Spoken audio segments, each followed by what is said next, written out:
Bir məsələni diqqətinizə çatdırmaq istəyirəm. Bax, bu pasiyentimizin 8 aylıq uşaqdır. Başqa bir yerdə rentgen eləyibdi və bildiriblər ki, bu uşaqda mütləq korset taxılmalıdır. Taxılmasa, iraq olsun, gələcəkdə uşaqda müəyyən problemlər olacaq və biz çəkdik, rentgenimizə baxdıq, bucaqlarımızı ölçdük, şenton xəttlərə fikir verdik. Yəni, bu uşaqda heç bir displaziya əlaməti, bu çanaq çıxığı yoxdur. Sadəcə nə var?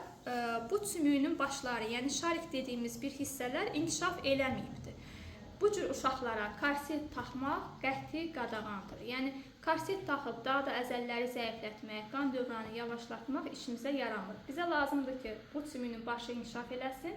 Onu da ən yaxşı inkişaf elətdirən üsul təbii ki, fizioterapiyadır, reabilitasiyadır. Qan dövranını artırmalıyıq, qidalanmanı, əzəlləri gücləndirməliyik ki, şarik normal inkişafını etsin.